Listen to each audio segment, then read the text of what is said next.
Bismillah. Assalamualaikum warahmatullahi wabarakatuh. Innal hamdalillah nahmaduhu wa nasta'inuhu wa nastaghfiruh wa na'udzu billahi min shururi anfusina wa min sayyiati a'malina. Man yahdihillahu fala mudilla lahu wa man yudlil fala hadiyalah.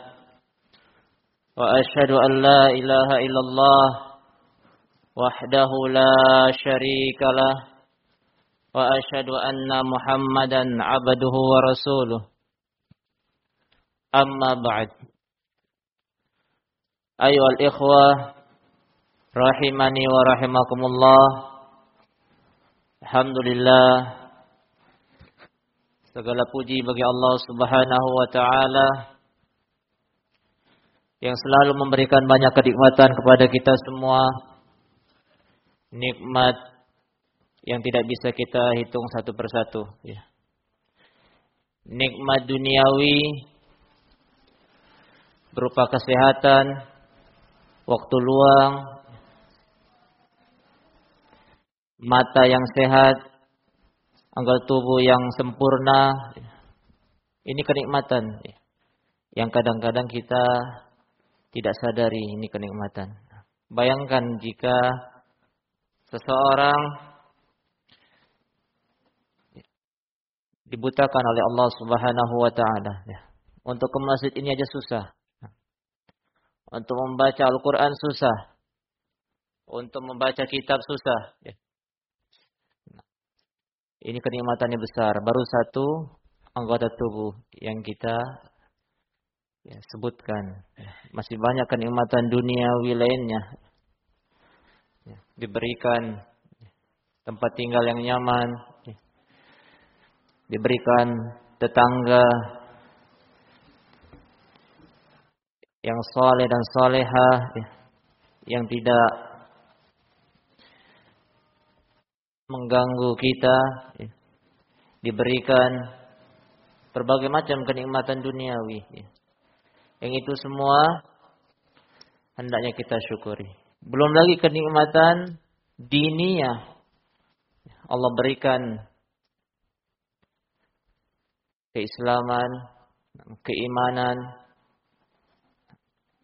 Allah berikan taufiknya sehingga kita mampu mengamalkan ilmu-ilmu yang telah kita dengar, kita pelajari. Nah, ini murni dari Allah Subhanahu wa taala. Kita mau menghadiri majelis-majelis ilmu, kita mau beribadah. Ini hidayah dari Allah, kenikmatan dari Allah yang harus kita syukuri. Di antara kenikmatan juga yang harus kita syukuri adalah nikmat keimanan.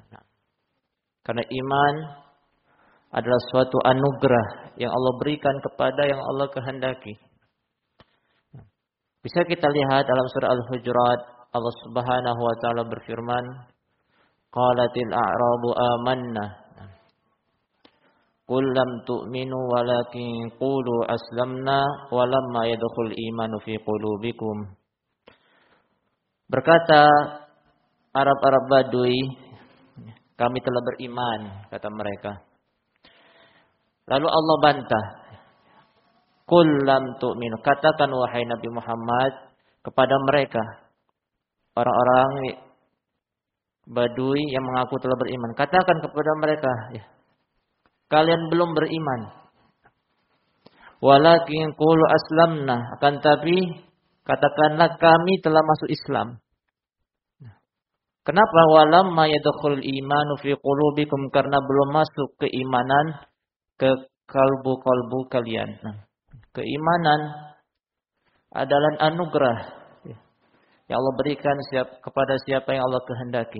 Maka bersyukurlah kepada siapa saja yang diberikan keimanan sehingga mudah untuk beribadah, mudah untuk belajar ilmu syar'i, bisa bersabar, bisa bersyukur, dan sifat-sifat orang-orang yang beriman ini disebutkan dalam banyak ayat.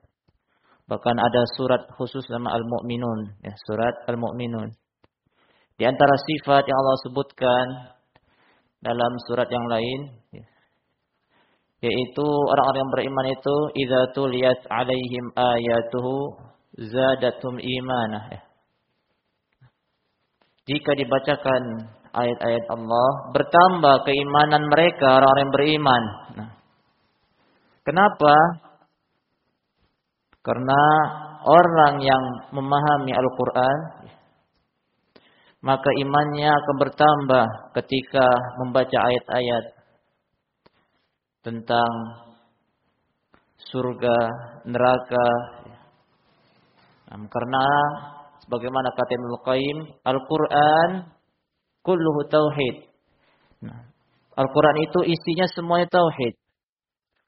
Berkaitan dengan tauhid rububiyah, tauhid uluhiyah, tauhidul asma wa sifat. Nah, disebutkan juga bagaimana keadaan orang-orang yang bertauhid dan balasannya di dunia dan akhirat. Keadaan orang-orang yang musyrik dan balasannya di dunia dan akhirat. Nah, sifat-sifat surga, sifat-sifat neraka. Nah, dan penyempurna tauhid yaitu disebutkan juga perintah-perintah Allah dan larang-larangannya. Yang itu adalah mukammilatut tauhid, penyempurna tauhid seseorang. Nah, sehingga apalagi yang tidak membuat bertambahnya keimanan seorang ketika membaca dengan memahami maknanya. Nah. Ayyuhal ikhwah rahimani wa rahimakumullah. Pada kesempatan ini, sebagaimana yang telah diiklankan, akan ada muhadharah dari Ustadz kita, Al-Ustadz Abdurrahman Mubarak hafizahullah. Namun ana dan berikutnya Al-Ustadz Abdul Al-Bughuri diminta untuk mengisi beberapa menit saja, beberapa faedah, beberapa perkara yang mungkin semua ikhwah sering mendengarkannya, karena tentunya ini perintah langsung dari Allah, wa dzakir fa inna dzikra tanfa'ul mu'minin, kata Allah. Berilah peringatan, karena peringatan itu bermanfaat untuk siapa? Untuk orang-orang yang beriman. Orang-orang yang beriman. Ketika dibacakan ayat-ayat Al-Qur'an dan hadis-hadis Rasulullah SAW, dia meyakini itu wahyu Allah. Pasti ketika mendengarkan janji-janji Allah, dia yakini Allah tidak akan pernah menyelisihi janji-janjinya. Ayyuhal ikhwah rahimani wa rahimakumullah.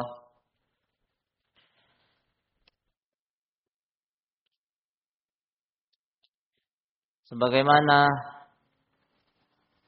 yang telah sering kita dengarkan tentang sifat-sifat surga, kemudian sifat-sifat neraka, yang itu hendaknya menjadi pendorong kita untuk semangat beramal saleh, semangat untuk menghadiri majelis-majelis ilmu, yang mana majelis-majelis ilmu ini sebagaimana dalam Sahih Muslim Rasulullah SAW bersabda, wa majtama qaumun fi baitin min buyutillah.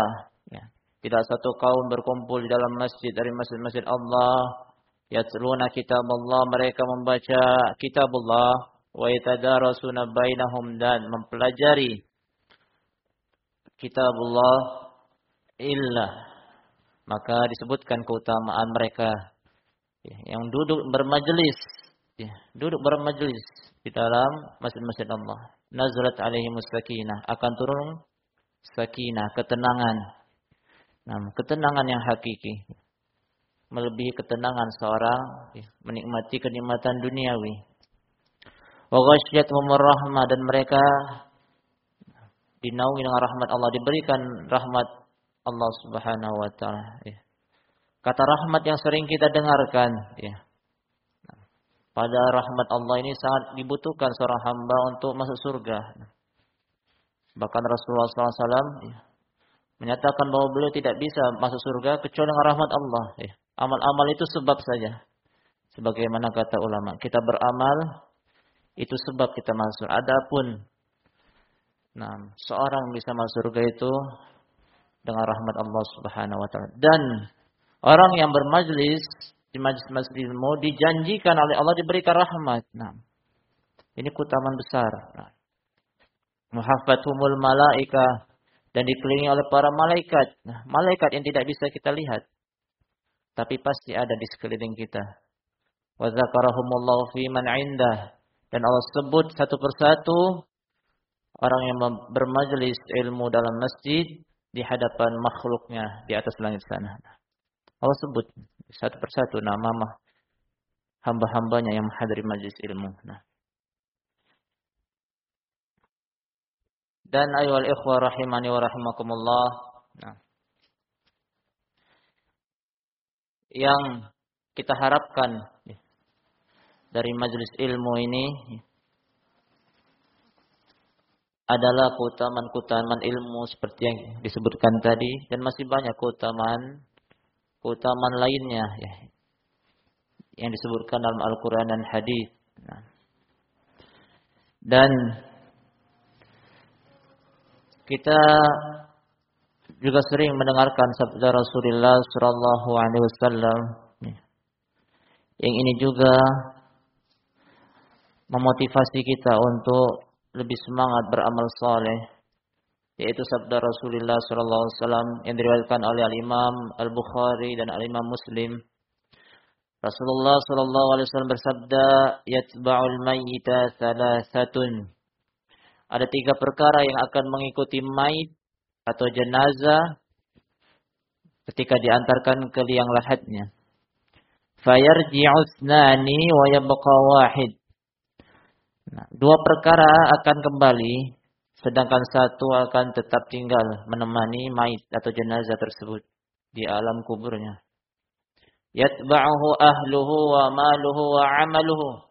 3 perkara itu adalah keluarga, harta, dan amalnya. Fayarji'u ahluhu wa maluhu. 2 perkara yang akan kembali yaitu keluarga dan hartanya. Keluarga akan kembali ke rumah masing-masing setelah mengantarkan jenazah, dan lama-kelamaan akan melupakan. Walaupun yang meninggal itu orang yang paling dekat, dia akan lupa. Wa maluhu, dan hartanya, sebanyak apapun harta yang dia miliki ketika meninggal tidak akan dimasukkan ke dalam liang lahat, tidak akan menemaninya. Hartanya akan dibagi-bagikan. Dan diharapkan dibagikan sesuai dengan syariat Islam, sesuai dengan ilmu waris. Ilmu faraid. Akan tapi sebagaimana yang kita ketahui, karena jauhnya manusia dari ilmu, malah harta ini menjadi sebab pertikaian antara sesama ahli waris, antara sesama kerabat. Ini hakikatnya.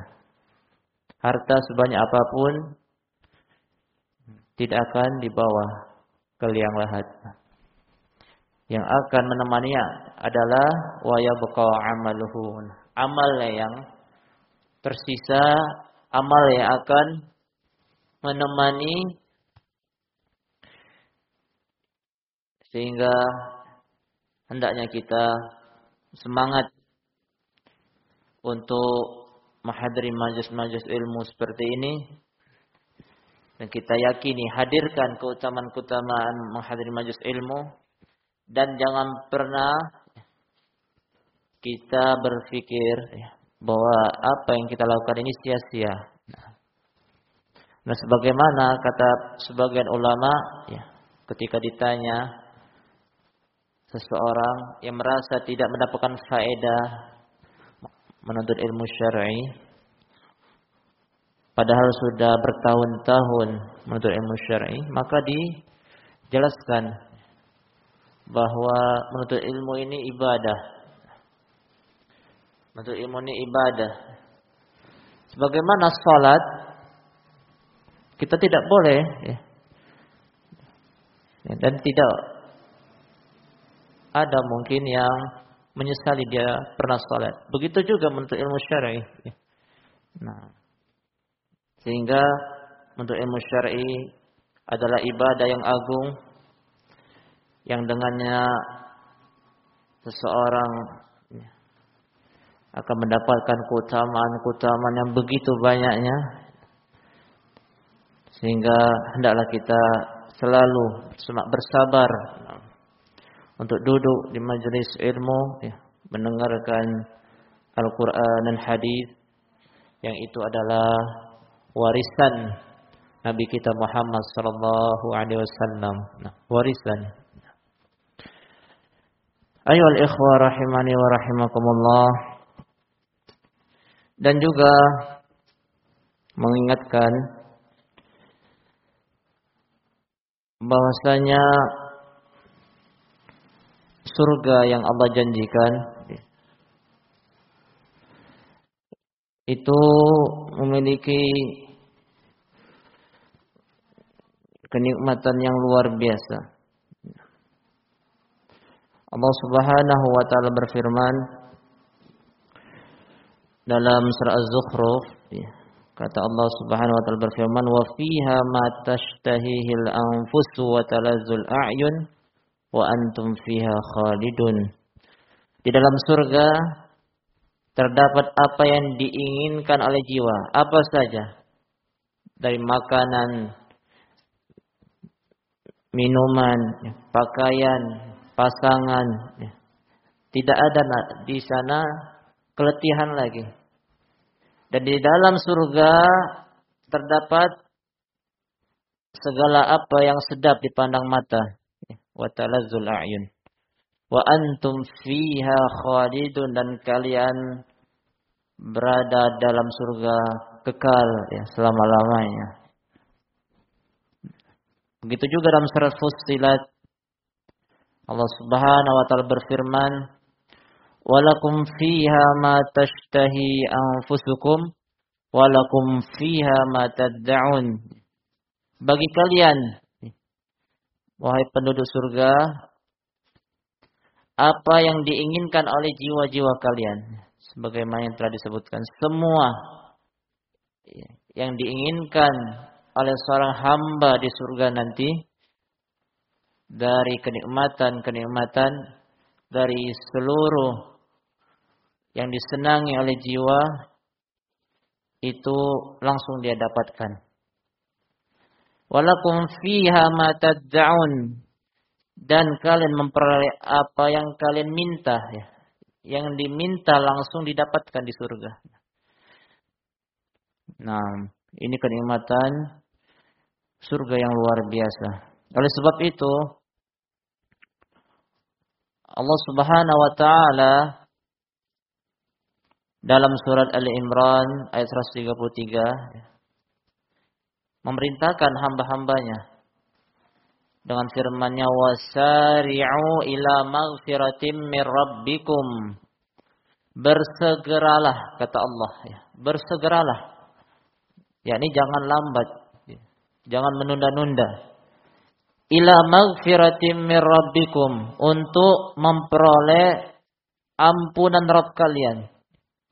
Ya, ini dengan bertaubat bagi orang-orang yang bermaksiat, melakukan dosa, dengan melakukan amal-amal soleh, yang kata Allah Subhanahu wa taala, "Innal hasanati yudhhibunas sayyi'at." Sesungguhnya amal-amal kebaikan itu bisa menghilangkan dosa-dosa, dosa-dosa kecil disebutkan oleh para ulama. Nah, amal-amal soleh menghapuskan dosa-dosa. Adapun dosa besar dipersyaratkan harus bertaubat darinya, meninggalkan, berazam tidak mengulanginya, menyesal. Dan jika berkaitan dengan hak manusia, maka kata ulama ditambah satu syarat, harus minta kerelaan, keridhaan orang yang dizalimi.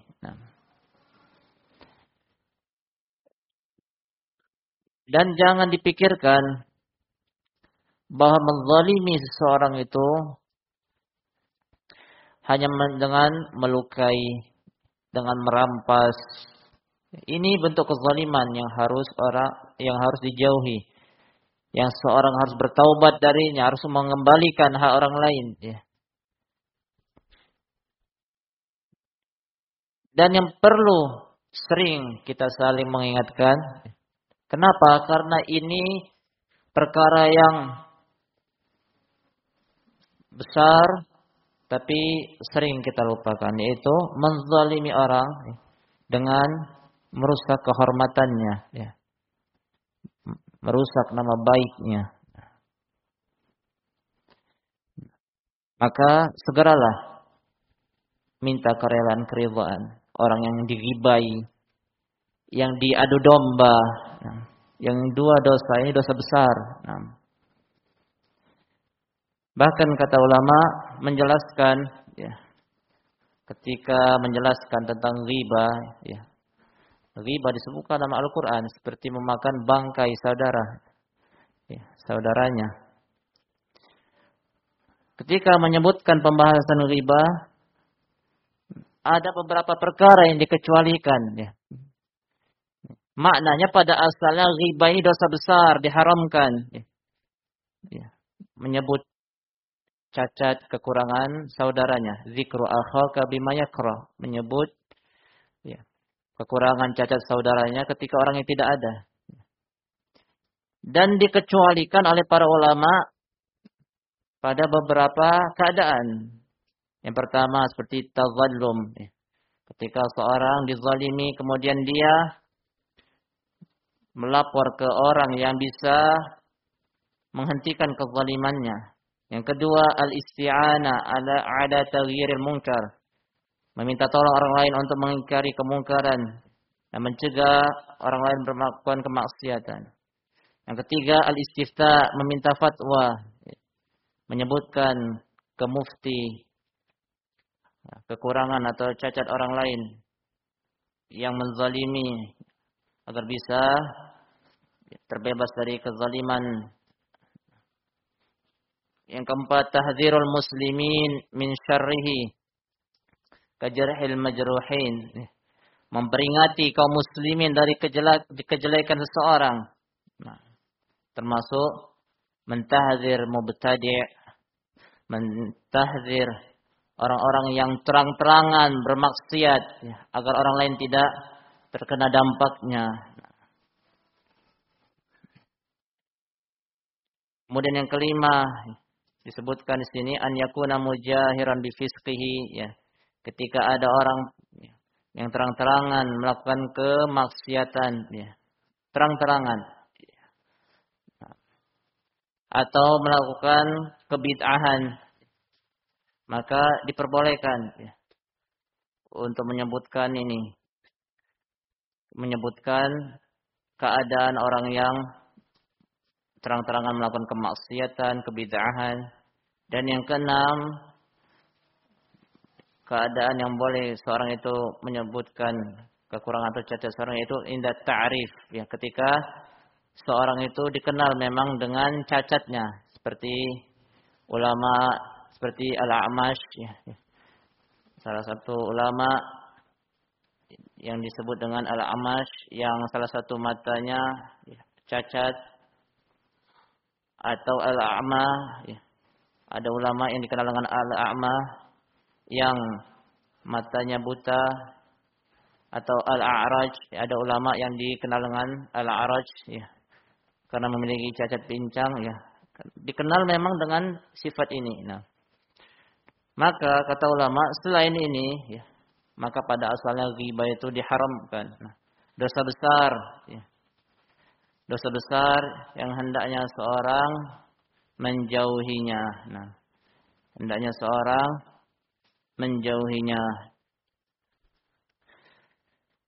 Kemudian, ayyuhal ikhwah rahimani wa rahimakumullah, ya. Kembali ke ayat yang disebutkan dalam surah Al-Imran ayat 133, ya. Wasari'u ila maghfiratin min rabbikum, ya. Bersegeralah untuk memperoleh ampunan dari Rabb kalian, wa jannatin ardhuhas samawati wal ard, dan bersegeralah memperoleh surga Allah yang luasnya seluas langit-langit dan bumi. Surga yang sangat luas. Nah, surga yang sangat luas, ya. Yang dipersiapkan untuk siapa? Uiddat lil muttaqin, yang dipersiapkan untuk orang-orang yang bertakwa. Nah, orang-orang yang bertakwa. Ini perintah langsung dari Allah, ya, untuk bersegera.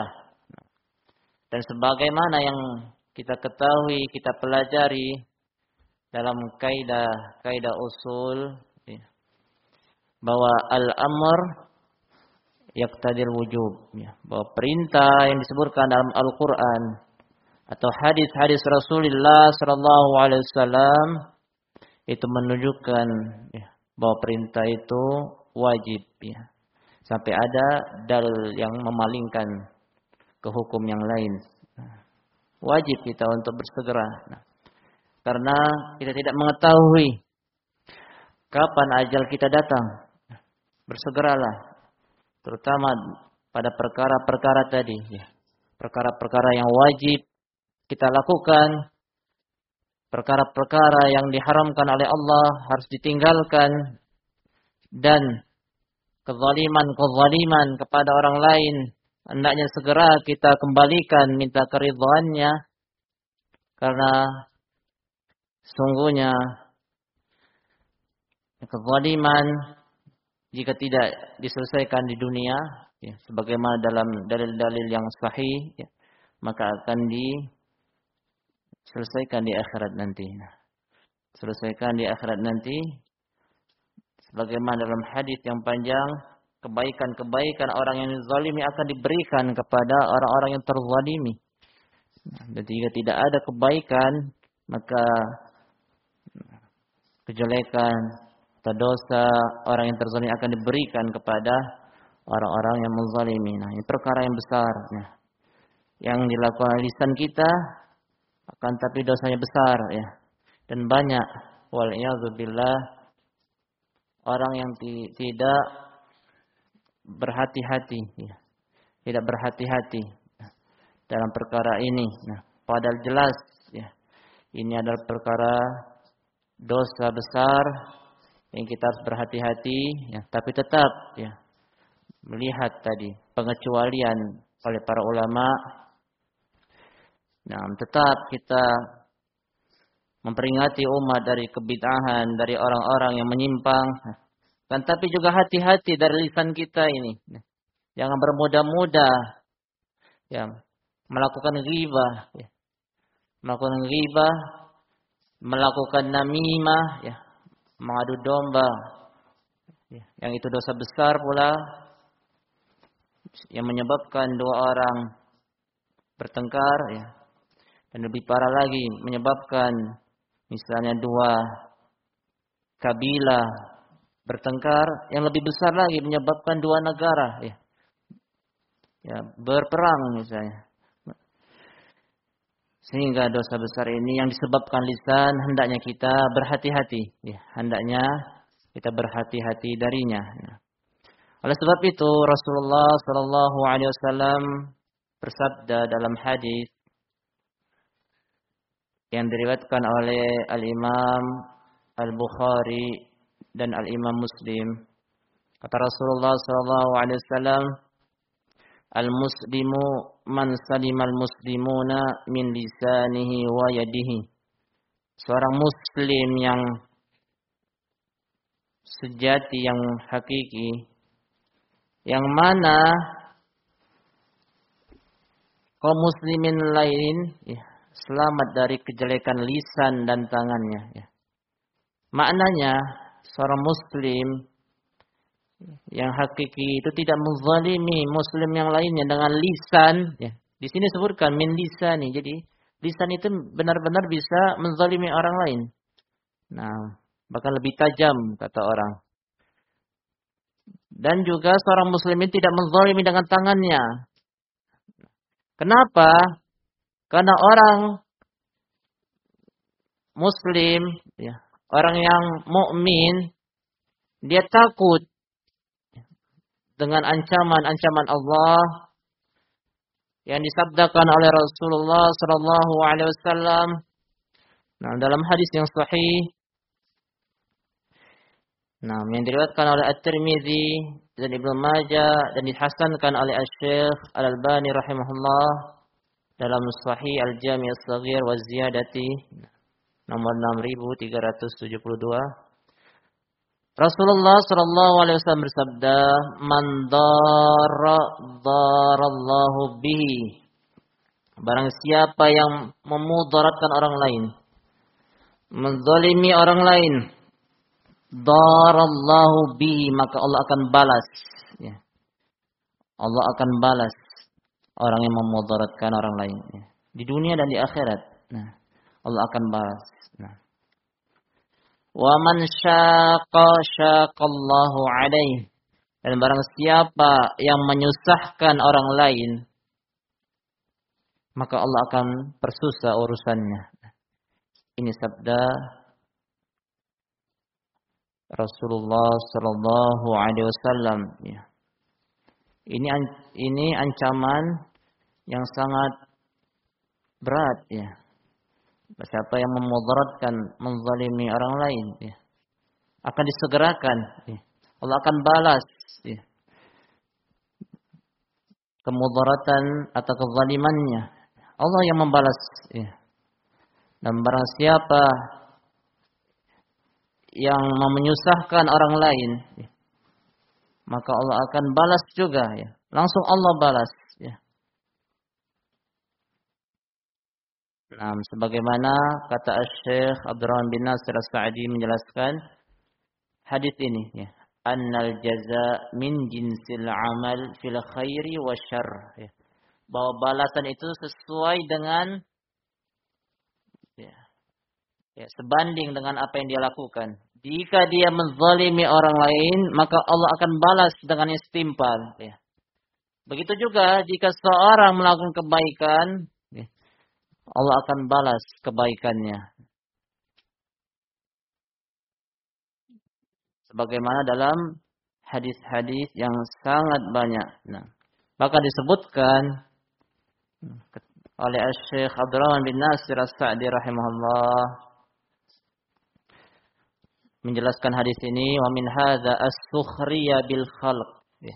Termasuk memudaratkan, menzalimi orang lain, mengejek, mengolok-olok orang lain, wal istihza'u bihim, dan mengejek mereka, wal waqi'atu fi a'radihim, dan mencacat, merendahkan kehormatan orang lain, wa tahrishu bainahum, merusak hubungan orang lain, ya. Fakulluhu dakhilun fil mudarati wal musyaqati al mujibu lil 'uqubah. Maka semua ini tadi yang disebutkan masuk dalam kategori memudaratkan, menzalimi, menyusahkan, yang pantas diberikan hukuman oleh Allah Subhanahu wa taala. Wa kama yadullul haditsu bimantuqihi, dan hadis ini, ya, sebagaimana yang disebutkan secara tersurat, ya, anna man darra wa syaqqa darrahu Allah. Terus siapa yang memudaratkan, menzalimi, menyusahkan orang lain, maka Allah akan balas yang setimpal. Fa inna mafhumahu, maka ada sesuatu yang tersirat yang bisa dipahami dari hadis ini, yaitu yadullu ala anna man azala ad-darara wal masyaqqata 'anil muslim. Menunjukkan hadis ini, barang siapa yang menghilangkan mudarat, gangguan dari seorang muslim. Jadi ada orang yang terkena musibah, dizalimi orang lain, kemudian dia menolong untuk melepaskan dari kezaliman dan kesusahannya, maka apa? Fa innallaha yajlibu lahu khair, maka Allah akan beri kebaikan. Wa yadfa'u anhu ad-darar wal masyaq, dan Allah balas dengan setimpal pula.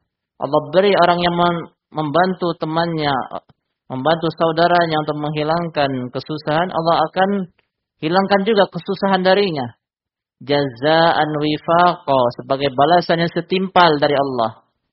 sawa'an kana muta'alliqan bi nafsihi aw bi ghairi, baik itu berkaitan dengan dirinya ya, atau orang lain. Nah, ini penjelasan dari Asy-Syaikh Abdurrahman bin Nasir As-Sa'di rahimahullah yang menjadi penutup beberapa faedah yang semoga bermanfaat untuk yang berbicara dan bermanfaat pula untuk yang mendengarkan. Subhanakallahumma bihamdika asyhadu an la ilaha illa anta astaghfiruka wa atubu ilaik.